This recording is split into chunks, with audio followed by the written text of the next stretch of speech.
Milhões de toneladas de neve e gelo levados por violentos ventos congelantes. A nevasca.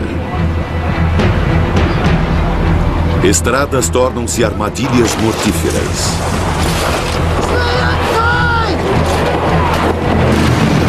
Ela oculta cidades em neve e prejudica os transportes.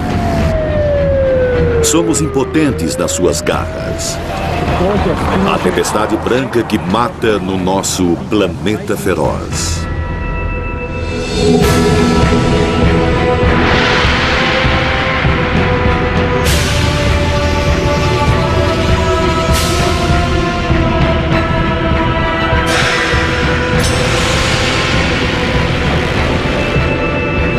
Planeta feroz. Nevasca. A nevasca. Uma mistura letal de vento, neve e temperaturas congelantes. O vento leva os cristais de neve por sobre a terra. O ar fica espesso com gelo em suspensão. O vento faz a temperatura cair tanto que as lágrimas congelam nos seus olhos. Oficialmente é uma nevasca quando os ventos atingem apenas 48 km por hora. Nevascas podem ocorrer até sem a neve se precipitando para alimentá-las. O vento pode pegar a neve já precipitada e fazê-la voar violentamente por sobre o solo. No vento forte, essas nevascas podem chegar à altura de 9 metros ou mais. Mesmo assim, logo acima das tempestades, o céu pode estar claro.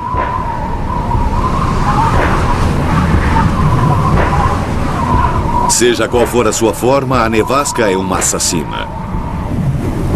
O brilho que ela cria é tão intenso que pode cegá-lo. A neve se acumula em sua boca enquanto você tenta respirar. O vento tira o calor do seu corpo. Chama-se fator do frio do vento e pode fazer você se sentir 10 graus mais frio.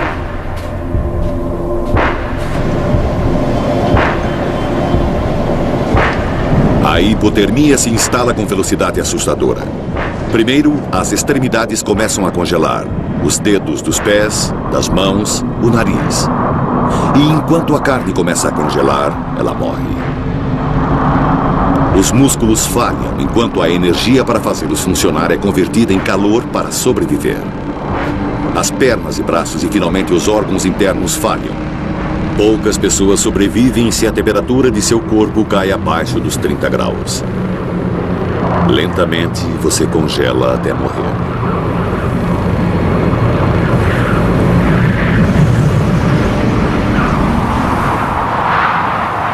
As montanhas são um dos domínios mais letais de nosso planeta. Mais pessoas morrem devido às nevascas do que por quedas. Nas montanhas, as nevascas podem ocorrer sem aviso, pegando de surpresa até alpinistas experientes. Já tive barracas destruídas, companheiros congelados. Numa ocasião tivemos que nos abrigar. Estávamos presos, não havia visibilidade e não havia nada a fazer senão nos aguentarmos dentro da barraca e os ventos estavam a mais de 161 km por hora.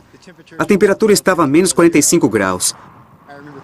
Eu lembro de ter engatinhado para fora da barraca, sob as mãos e os joelhos, segurando-me nos parafusos e pitões, olhando para um galão de combustível Coleman.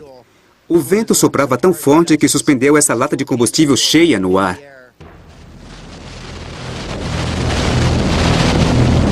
As nevascas ocorrem principalmente em 2 cinturões em torno do planeta.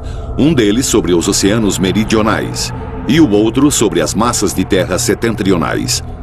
Nos dois, o clima frio dos polos interage com o calor, umidade e ventos das latitudes mais quentes, criando tempestades de neve e ventos congelantes. Nos limites do gelo do Ártico, essas condições podem criar nevascas de poder quase inimaginável. Este é o lar dos furacões do Ártico. Eles ocorrem na Noruega.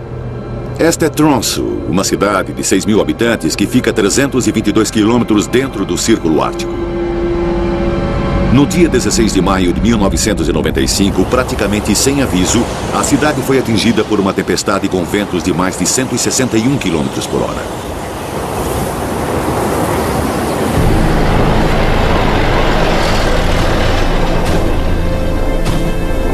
nevasca abriu caminho pelos edifícios e levou a neve para dentro deles. Surpreendentemente, apesar da destruição, ninguém morreu. Uma tempestade atingiu a mesma cidade 18 meses depois. Desta vez, uma pessoa morreu. Nevascas tão devastadoras ainda são raras, mas nosso planeta está mudando. O aquecimento global está ocorrendo. Enquanto o planeta aquece, todas as formas de clima extremo, quente ou frio, irão se tornar mais comuns. As nevascas irão atingir as regiões polares com maior ferocidade.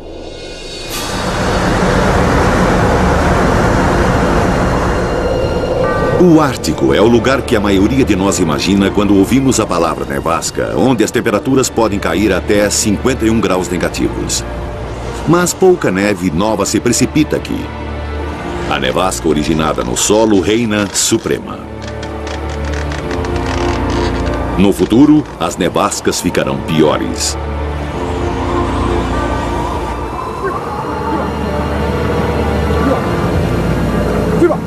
Durante centenas de anos, os Inuit viveram nas extremidades do Ártico. Eles evoluíram no meio de vida que permite que prosperem nesta terra de nevascas e gelo.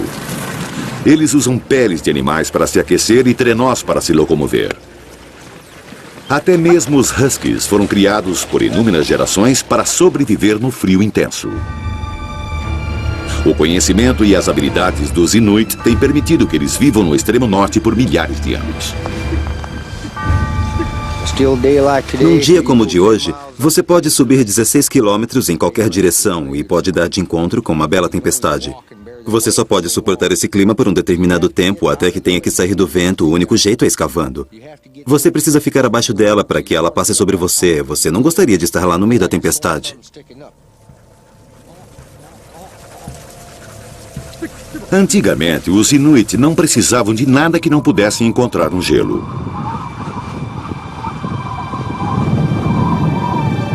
Esses são restos de 1.100 anos de uma tradicional casa Inuit.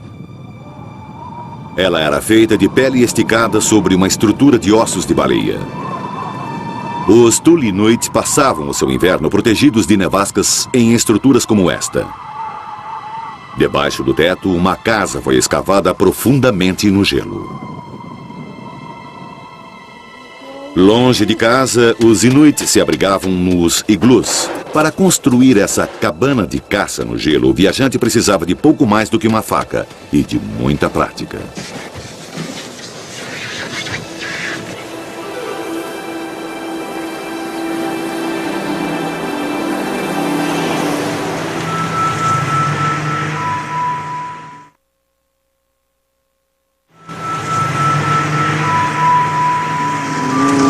O modo de vida tradicional dos Inuit está desaparecendo rapidamente, mas ainda existem homens e mulheres que se lembram dos segredos da sobrevivência no gelo.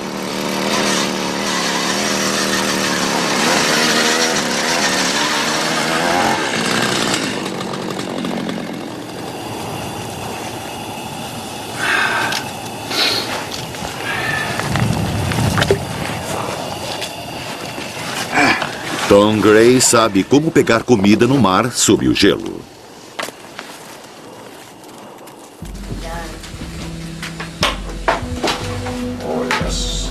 Mas em cada nova geração, menos pessoas usam as antigas habilidades. Os filhos de Tom enfrentam um mundo de mudanças rápidas. A tecnologia tomou o lugar da tradição. Antigamente, as enormes distâncias entre os assentamentos dos Inuit eram medidas pelo número de noites que a viagem com cães levava. Hoje, o snowmobile permite que os Inuit modernos viajem muito além de seus antigos limites. Mas se ele quebrar, pode deixar o seu piloto muito distante de casa e desprotegido contra o clima.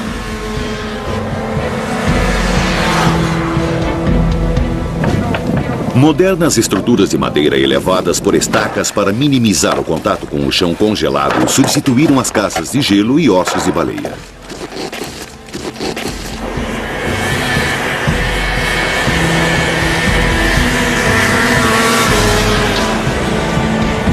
Se suas máquinas falharem ou se os suprimentos do mundo exterior cessarem, essas comunidades não poderão sobreviver nas nevascas e nas temperaturas congelantes do Ártico. Mas hoje em dia a tecnologia não pode proteger ninguém inteiramente contra o gelo. No inverno, as nevascas chegam bem ao sul para atingir as nossas cidades, levando esses centros de vida moderna a uma parada total.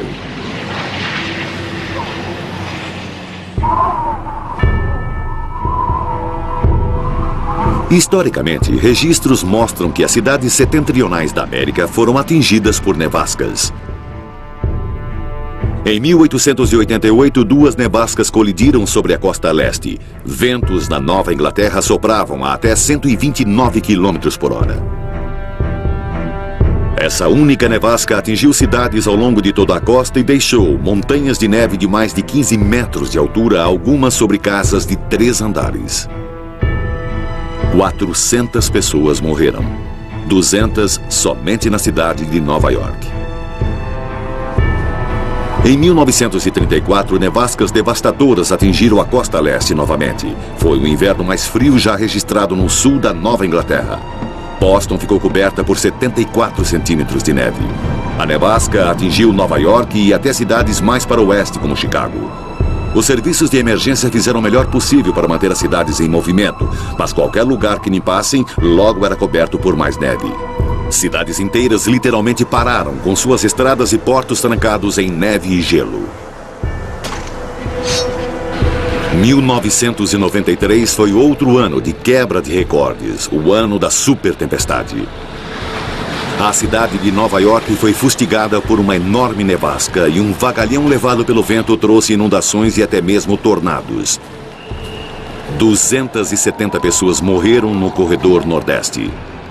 Os serviços de emergência sabiam que muitas pessoas ficariam presas em suas casas. Então aqueles que corriam risco de vida foram retirados antes que a tempestade viesse. Sendo removidas pelo corpo de bombeiros. Se você quer ser removido, apresente-se às equipes de Não emergência. havia muito mais a ser feito, exceto esperar e ver a tempestade Por tomar favor, o seu curso. levem consigo toda a medicação necessária e seus pertences pessoais. Teremos uma tempestade rigorosa mais tarde hoje.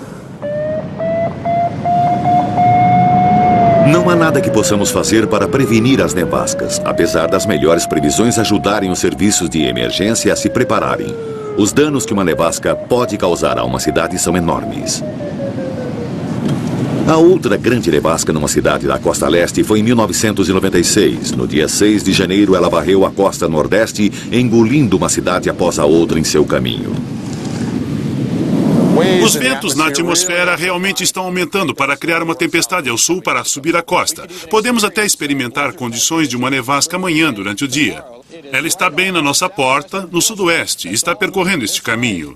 E o que chamamos de jato de vapor que está vindo do Texas e pelo Golfo do México é uma grande fonte de umidade alimentando essa tempestade. As pesadas ondas de neve estarão sobre Washington, Baltimore e Filadélfia. Washington ficou paralisada durante 5 dias. Carros estavam enterrados e estradas bloqueadas. Pessoas ficaram presas em suas casas e escritórios. As ruas estavam vazias. Andarilhos tiravam proveito do pouco calor que podiam encontrar. 71 centímetros de neve tinham feito a cidade ficar de joelhos. Os transportes estavam praticamente parados. Os aviões também estavam em terra. O prejuízo causado pela nevasca foi de quase $1 bilhão. Alguns metros cúbicos de neve podem literalmente pesar 1 tonelada. Em Maryland, Virgínia, 27 pessoas morreram de ataque cardíaco escavando a neve. Com as ruas bloqueadas, os serviços de emergência não podiam passar para ajudar.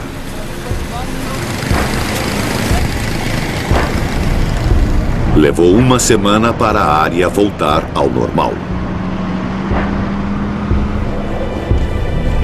Enquanto isso, Washington desfrutou de um feriado inesperado. Mas esta era apenas uma pequena fração do enorme escopo da nevasca. A tempestade era imensa. Tinha atingido Washington, Baltimore, Filadélfia e a cidade de Nova York a 322 quilômetros de distância. O prefeito de Nova York pediu ajuda. Essencial para a cidade de Nova York precisa fazer todo o esforço para vir trabalhar. Eu sei que é difícil, às vezes é até um risco para a sua própria vida. O serviço de emergência está funcionando. Estamos usando ambulâncias militares e mais 10 estão a caminho. Precisamos de mais médicos e assistentes de saúde.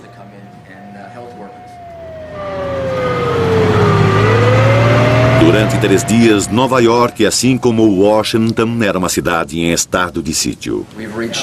Chegamos a 71 centímetros e a neve ainda está caindo. Até segunda ordem, a cidade está fechada ao trânsito de veículos, exceto no caso de emergências. Pode ser que amanhã continuemos a ter uma situação de emergência na cidade. Neste momento, a precipitação de neve está além dos recordes registrados.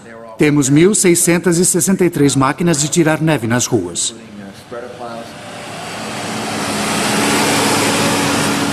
Assim que nós a retiramos, ela volta. E também as rajadas de vento que têm alcançado uma média de 217 km por hora. E a neve voltou para onde acabamos de limpar. É a pior nevasca que já tivemos. Na verdade, as condições nas ruas estavam relativamente amenas. Os edifícios altos desviavam e diminuíam os ventos, e então a neve precipitava-se suavemente nas ruas. Mas acima dos edifícios da cidade, a nevasca assolava ferozmente a toda força. A mesma grande nevasca viajou mais para o norte, até Boston. Lá ela despejou 76 centímetros de neve antes de finalmente se dirigir para o Atlântico. Boston é atingida por uma média de 2 alertas de nevascas em grande escala todo ano.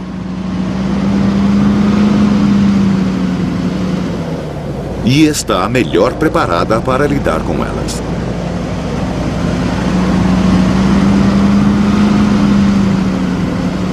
Sabe, havia muitos problemas, mas tínhamos uma estrutura Boston já preparada. gastou 9 milhões de dólares lidando com emergências de neve em um único ano.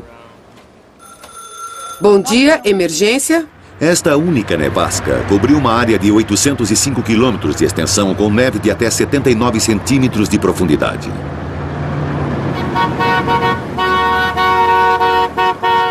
Estima-se que ela despejou 5 bilhões de toneladas de neve.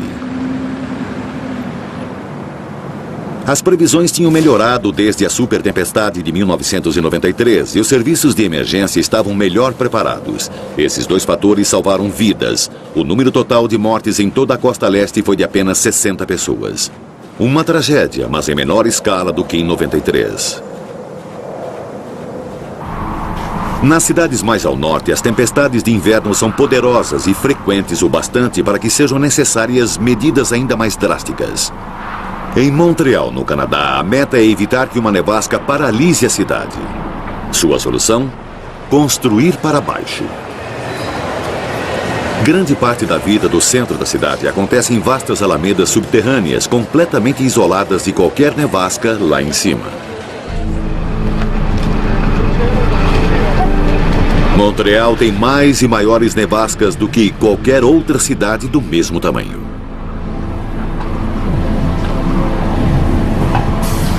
As alamedas formam uma rede alternativa de ruas, 22 quilômetros de passagens ligadas por sua vez ao metrô, totalmente isoladas da tempestade acima. As pessoas podem atravessar a cidade, se encontrar para almoçar, fazer compras de Natal, tudo sem nunca subir. Mas mesmo ao nível do solo, as cidades são blindadas contra os piores efeitos de uma nevasca. As ruas são protegidas de um fenômeno chamado efeito da ilha de calor. Os edifícios geram vastas quantidades de calor que se irradia para o ambiente, frequentemente derretendo a neve, que se recongela em enormes pingentes de gelo. Em média, as ruas urbanas são 5 graus mais quentes do que as áreas abertas em volta das cidades.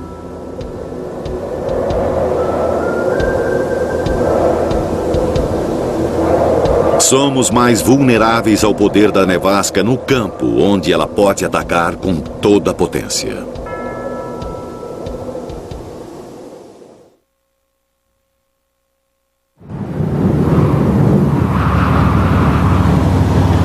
nevascas são um assassino nas estradas abertas. A visibilidade diminui e as estradas se transformam em gelo. Se uma nevasca vem enquanto você está dirigindo, é difícil escapar.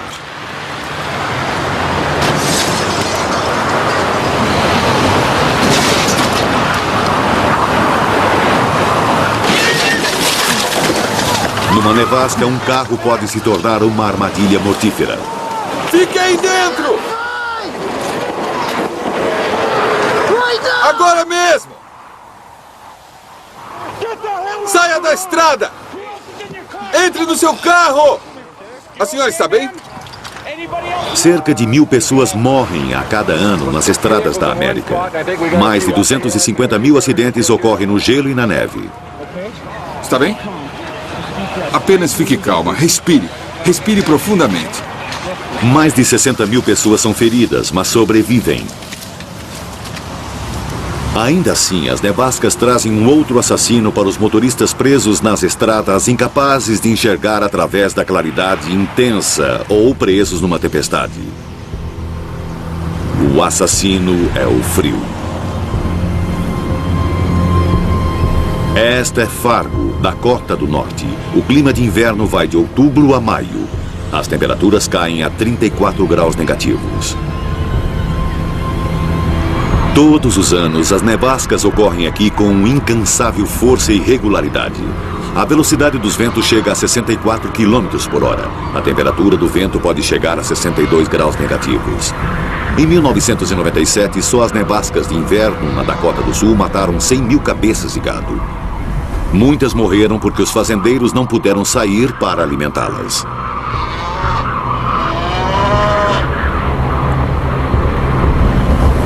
As pessoas que são expostas a essas condições de inverno colocam suas vidas em risco. O único lugar seguro é dentro de casa. Mas nem sempre isso é possível. Ocasionalmente, as pessoas precisam sair e, inevitavelmente, são atingidas. O resgate durante as nevascas de inverno é um dos deveres primários da polícia de Fargo. Acho que estamos numa nevasca, a 6ª ou a 7ª, ou seja lá quantas tivemos este ano, e parece que em toda nevasca que temos tem alguém que está lá fora preso, que não consegue chegar aonde quer ir. E o fator da temperatura do vento é uma situação que ameaça suas vidas. Ainda assim, surpreendentemente, as pessoas sobrevivem. Bob Deschamps ficou preso por 10 horas num caminhão parado. Ele não tinha aquecimento e estava a 6 quilômetros da cidade mais próxima. Por sorte, o caminhão em que viajava tinha um rádio. Ele não estava familiarizado com sua operação, mas conseguiu chamar ajuda. Eu sou um caminhoneiro, então eu não sabia que tinha de usar uma faixa do cidadão e comecei a discar 911 em todos os canais, e esse rádio tinha 34 canais. Então fiquei discando 911 em todos os canais até que obtive resposta. Tínhamos recebido um chamado de um caminhoneiro que disse estar preso num banco de neve e ele não tinha nenhum equipamento de sobrevivência de inverno. Enquanto a temperatura caía, Bob tentava evitar congelar até a morte. Eu sabia que ia escurecer em mais ou menos 1 hora, então tirei vantagem da luz do dia. Olhei dentro do veículo para ver o que tinha e notei um monte de jornais num canto, provavelmente uns 10 ou 12. Eu cobri meu corpo com eles e depois puxei os tapetes um por um sobre mim. Estava preocupado com os meus pés. Eles eram meu maior problema. Fiquei tirando as minhas luvas e colocava sobre as minhas meias e esfregava os pés. Eles ficavam aquecidos em uns 15 minutos. E depois eu colocava meus sapatos de volta e me cobria de novo. Eu tinha de fazer isso a cada meia hora. O tempo passou e a ajuda não chegou. A equipe de resgate também tinha dificuldades. Eles não podiam ver além do capô de seu próprio carro. Os delegados se revezavam, andando na frente para sentir a estrada e orientar o carro. Mas, de repente, o caminho estava bloqueado. Toda a estrada até onde podíamos ver tinha neve, 120 a 180 centímetros de neve, e nem num carro com tração nas 4 rodas podíamos chegar até ele.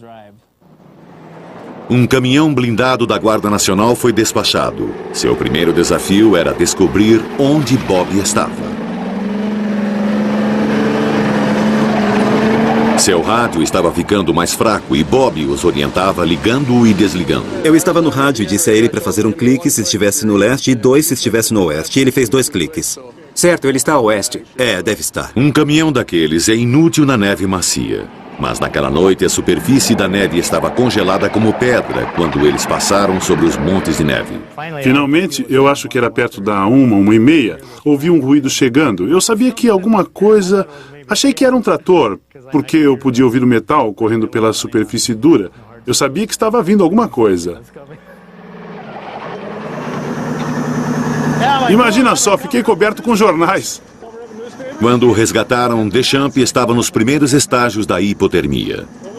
Ele certamente teria perdido membros e facilmente teria morrido se tivesse que esperar lá até a Via Expressa reabrir ao meio-dia no dia seguinte. Vamos te dar uma carona para a cidade. A gente leva esse cara primeiro ou vamos para a interestadual procurar a outra pessoa? Um outro sobrevivente estava num carro pelo qual eles passaram sem nem mesmo perceber que havia alguém esperando para ser resgatado.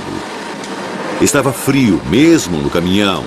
A neve em suas botas não derretia. Mas para Deschamps era quase o paraíso. Acho que sou um sobrevivente, todos somos. Obrigado, pessoal. Naquele inverno, as nevascas continuaram, cada uma delas trazendo a sua parcela de tragédias e sorte. Stephen Rudd estava voltando do interior para casa, mas esqueceu de telefonar antes e ver a previsão do tempo. A nevasca veio e a cercou. Logo antes de eu chegar à Via Expressa 2, aconteceu uma nevasca e algo me puxou para a vala. Eu não podia sair dali sozinha. Ela estava presa. A nevasca continuava e a temperatura caiu. Ela não tinha escolha senão ficar dentro do carro. As pessoas podem ficar desorientadas rapidamente nesse tipo de condição. Aqueles que tentam sair de seus veículos para o que eles acham um lugar seguro, as chances são de que eles não conseguirão. Sua única esperança era ligar o motor e o aquecimento em intervalos rápidos quando o frio se tornasse insuportável. O que eu fazia era dar a partida a cada 15 minutos, dependendo do frio, e deixava o calor ligado por algum tempo. Mas esse procedimento traz o risco de envenenamento por monóxido de carbono. Eu tinha que abrir um pouco os vidros cada vez que fazia isso. A neve entrava e congelava a porta. Quando o motor do carro estava ligado, eu saía para desentupir o escapamento. Não dava para andar. Era preciso muito esforço. Então eu sabia que não ia a pé para lugar nenhum. Isso seria uma grande idiotice. Lutando para se manter embrulhada no cobertor e exausta demais para ficar de pé, ela ia ficando cada vez mais fria e mais molhada.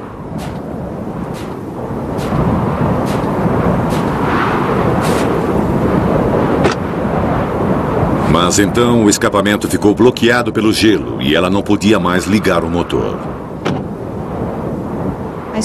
Fiquei lá umas 17 horas. As 4 últimas, sem aquecimento.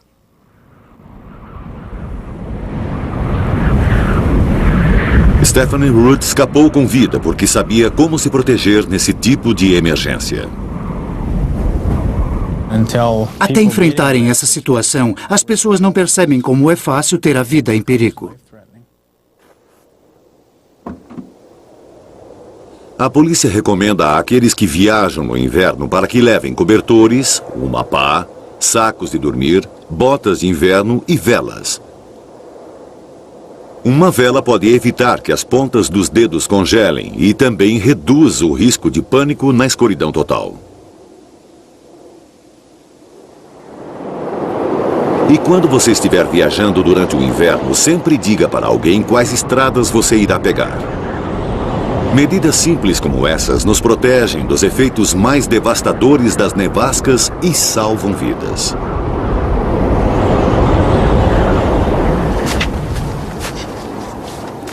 Mas alguns homens e mulheres propositadamente ignoram as regras. Exploradores e aventureiros que exploram as regiões de nosso planeta onde a nevasca reina suprema.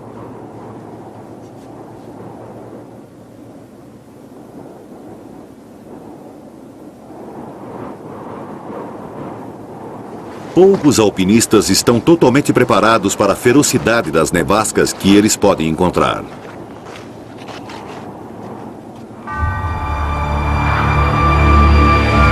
Este é o Monte Rainier, o mais alto do noroeste da América e famoso por suas violentas tempestades. 10.000 pessoas tentam escalá-lo todos os anos, atraídas pelo desafio de seus 4.267 metros de gelo e granito.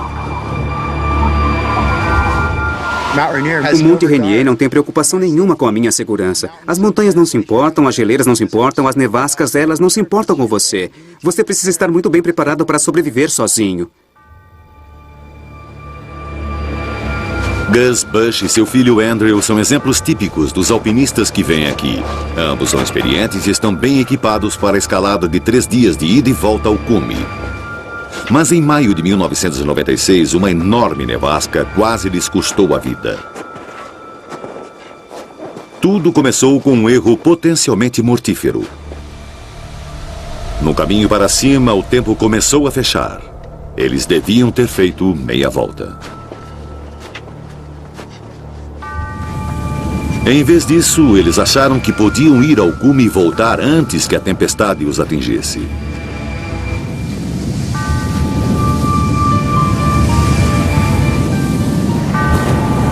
Mas a sorte deles terminou numa geleira a 3.353 metros de altitude.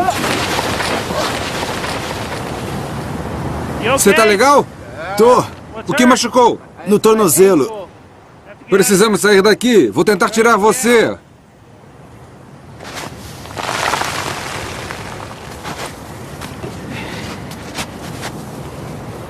Gus conseguiu carregar Andrew para fora da fenda.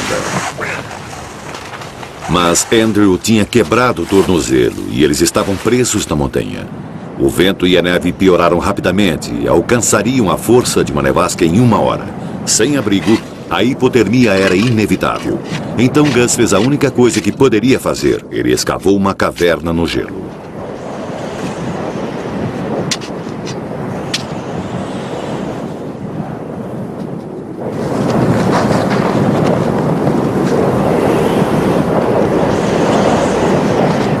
Abrigado da força da nevasca, Andrew tinha maior chance de sobrevivência. Antes de Gus finalmente se abrigar, ele conseguiu pedir ajuda. Monte Rainier, por favor. A nevasca caiu sobre eles minutos depois. Monte Rainier? Bem mais abaixo, a equipe de resgate se preparava para arriscar a própria vida na nevasca que assolava a montanha acima deles. Temos um helicóptero de prontidão, mas se isso não funcionar, queremos vocês lá em cima para descer os caras da montanha. Só temos mais 1 hora de luz. Vamos. Eles precisavam fazer a escalada através da mesma tempestade que ameaçava matar Gus e Andrew. O vento agora soprava a 80 km e meio por hora fora de sua caverna de gelo. A temperatura era de 51 graus negativos. Dentro da caverna estava gelado, mas era possível sobreviver a isso. Sem a caverna, eles teriam morrido em poucas horas. A equipe de resgate chegou à nevasca restando apenas 30 minutos de luz. Desse momento em diante, suas próprias vidas estavam em perigo.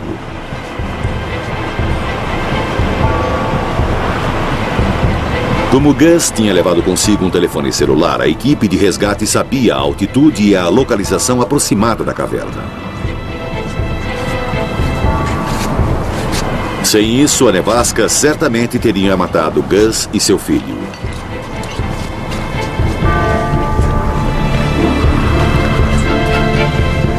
Com o cair da noite, eles tiveram mais um acaso feliz. A nevasca parou tão de repente quanto tinha começado. A caverna tinha salvado Gus e Andrew. A equipe de resgate finalmente os alcançou pela manhã. Acho que os encontramos. Oh, Deus, como é bom ver vocês. Como vocês estão? Bem, meu filho está lá dentro e ele quebrou o tornozelo. Vocês precisam ajudá-lo. Olá, sou o Rob do resgate. Rob. Obrigado pela ajuda. Gus tinha passado a noite relativamente bem, mas Andrew precisava de cuidados médicos imediatos. Vou te dar um pouco de oxigênio para ajudá-lo a respirar.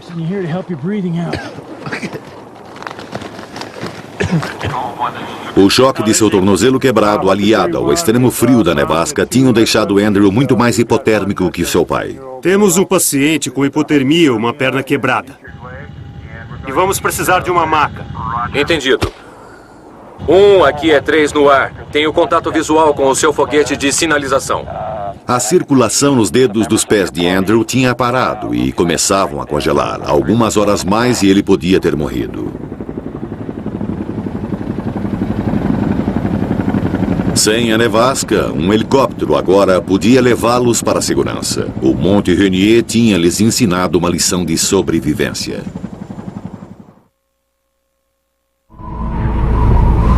As grandes montanhas do mundo são irresistíveis para os alpinistas. Seu desafio derradeiro, testar suas habilidades contra os elementos. Mas, para cada 1000 metros escalados, a temperatura cai 5 graus. De repente, sem nenhum aviso, um vento violento pode surgir. À distância, esta neve levada pelo vento parece linda, mas para qualquer um pego por ela, esta é uma nevasca de poder avassalador. A neve levada pelo vento e o frio insuportável fazem das nevascas o maior perigo que um alpinista pode enfrentar. No Monte Everest, as nevascas são incrivelmente selvagens. Este é o lugar mais alto da Terra, com 8.839 metros de altitude.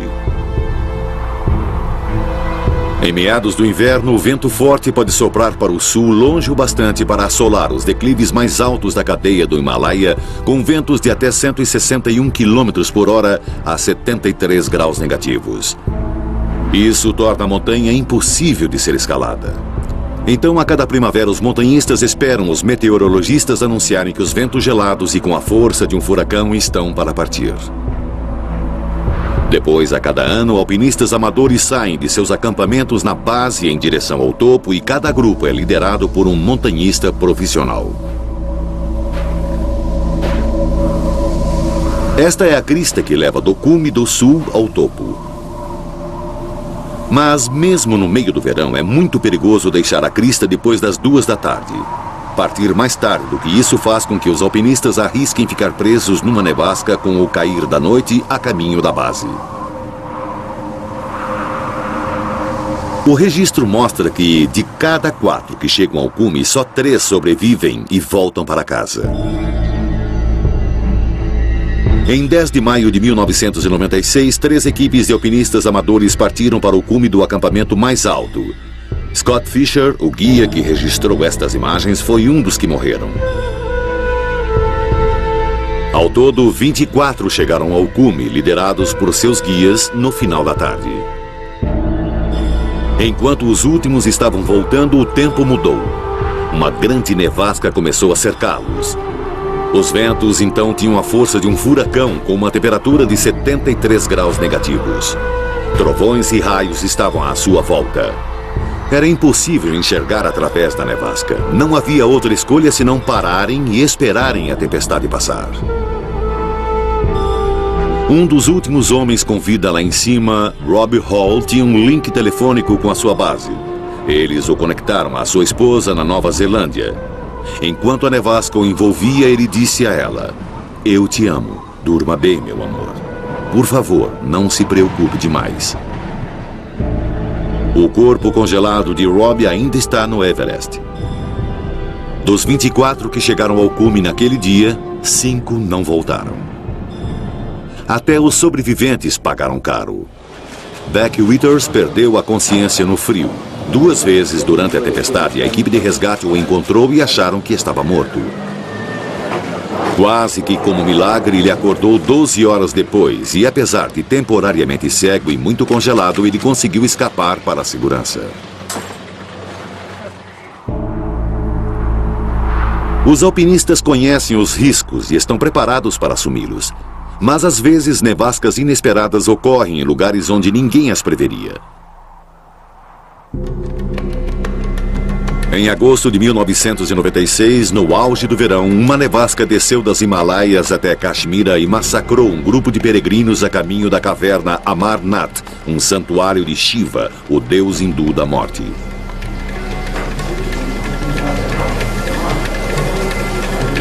Estava quente, então os peregrinos vestiam as suas roupas mais leves. A nevasca os pegou sem aviso e não teve nenhuma misericórdia. 138 peregrinos morreram, 15 na entrada da caverna. 9.000 ficaram presos, mas sobreviveram ao frio numa escarpa da montanha. Muitos dos feridos foram salvos, mas só por uma grande operação de resgate com helicópteros.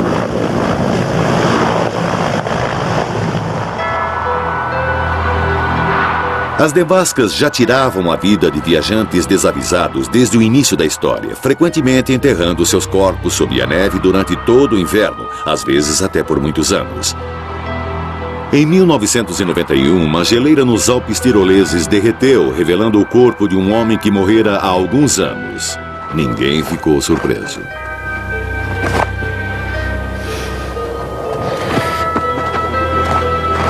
Com ele encontraram algo surpreendente. Fragmentos de madeira, metal, restos de ferramentas da Idade do Bronze. O corpo deste homem descansava na montanha, encapsulado no gelo por mais de 5.000 anos.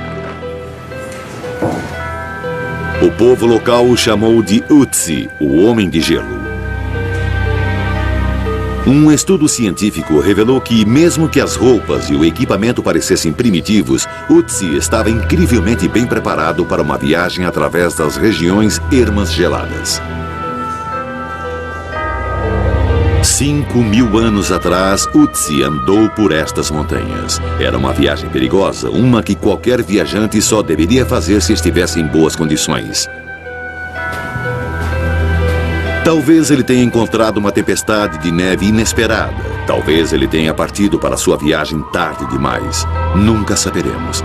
Mas o tempo fechou à sua volta enquanto ele se aproximava de uma garganta da montanha e a nevasca o engoliu.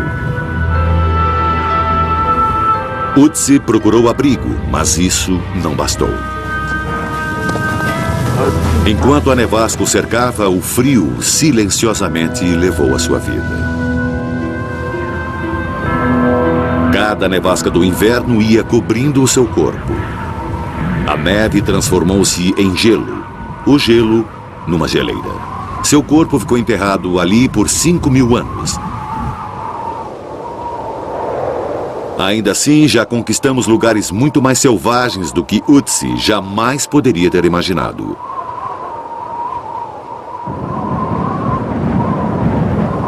Talvez o ambiente mais extremo seja o da Antártida. A sobrevivência aqui seria impossível sem tecnologia moderna e suprimentos entregues numa base regular. Praticamente todos os habitantes daqui são cientistas que passam 6 meses de cada vez aqui, isolados do resto do mundo, em condições que podem ser até mais hostis do que no norte do Ártico.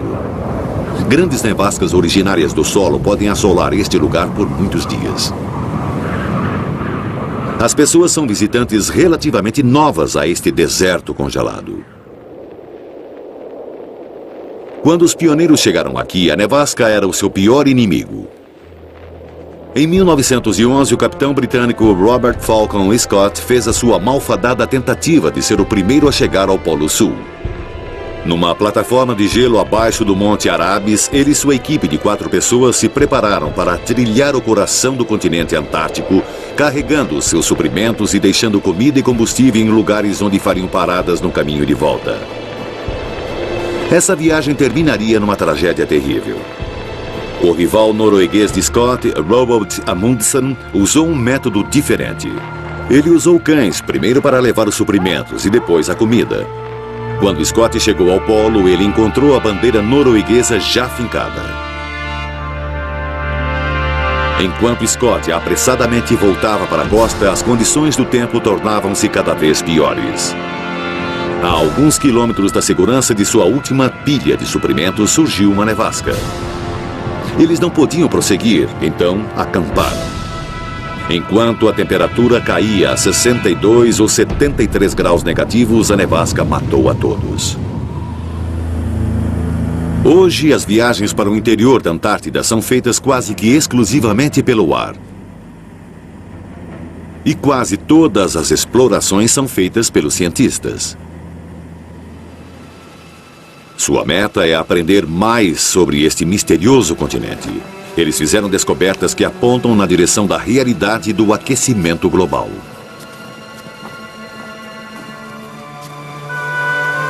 As camadas de gelo estão derretendo, retrocedendo um pouco a cada verão e não se congelando tão extensivamente em cada inverno.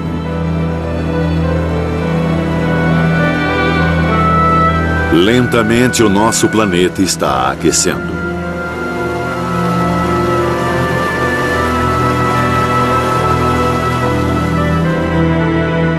Ironicamente, com esse aumento de calor, haverá ainda mais nevascas. Enquanto a atmosfera se aquece, ela mistura os complexos sistemas climáticos da Terra. Climas extremos de todos os tipos podem se tornar mais comuns. Assim como mais calor, também haverá mais frio. Os ventos serão mais violentos. E as nevascas podem ficar cada vez maiores. Elas atravessarão os polos com incrível ferocidade. Elas irão continuar a engolir as nossas cidades, paralisando economias inteiras.